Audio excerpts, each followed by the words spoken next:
Hello everyone, and welcome back to our weekly series of Is the Shrine Worth It? The series where we have a look at the perks and the Shrine secrets and see if they're really worth your 2,000 iridescent shards each.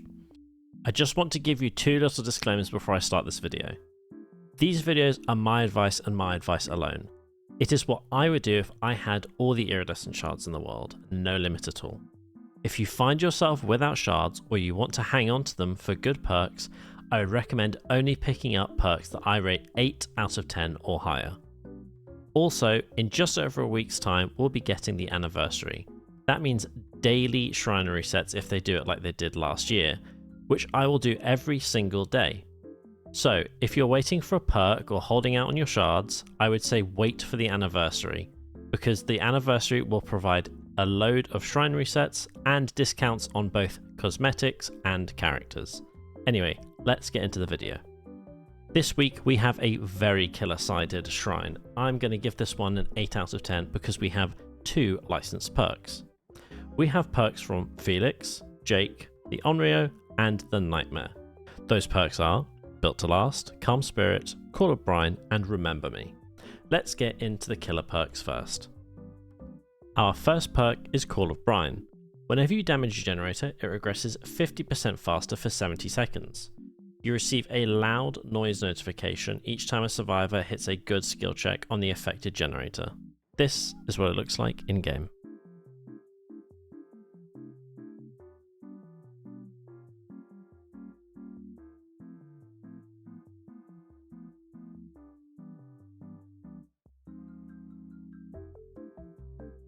I'm going to give Call of Brine a 6 out of 10.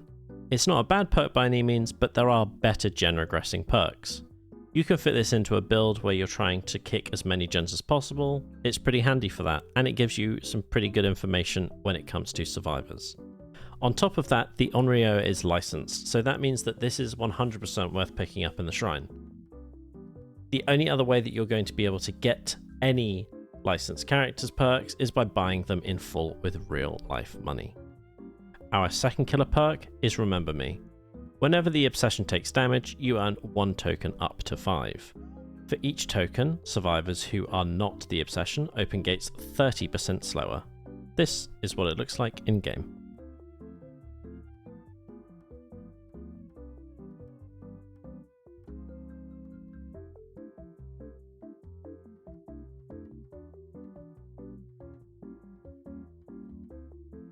I'm going to give Remember Me an 8 out of 10. This is a relatively niche perk, but it's pretty much just made for the endgame. Any endgame build that you have, you pretty much want to definitely have this perk inside of it. On top of that, the Nightmare or Freddy is licensed, so 100% it is worth picking up and popping in your endgame builds. Let's move on to the more disappointing side of this shrine, the Survivor perks. Our first Survivor perk is Calm Spirit.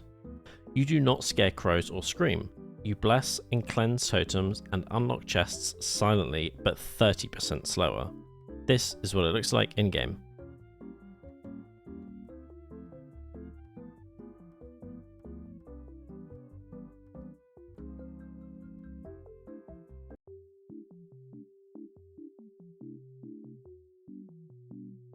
I'm going to give Calm Spirit a 6 out of 10. I actually think that the lack of screaming in a build is pretty damn important, especially these days. There are loads of perks that killers run that make you scream and give away your aura. So I would say it's relatively strong. The only really bad thing about this perk is that it's from the base game character Jake.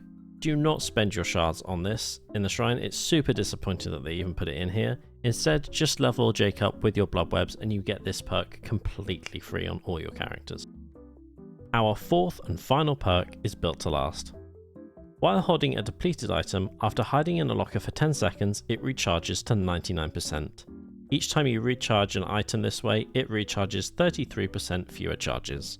This is what it looks like in game.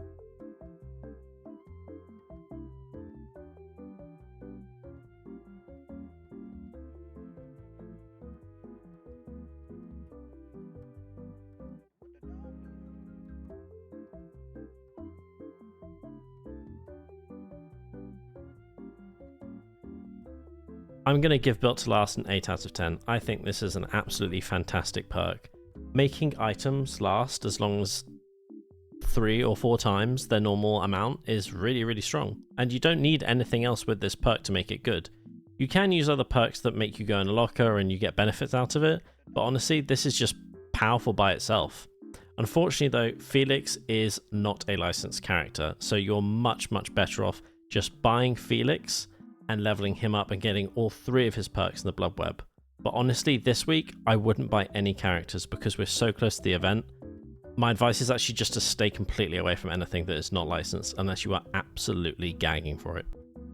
So to recap this week, the only perks that we want to pick up are both the killer perks, and the 2 perks that we don't want to pick up are both of the survivor perks.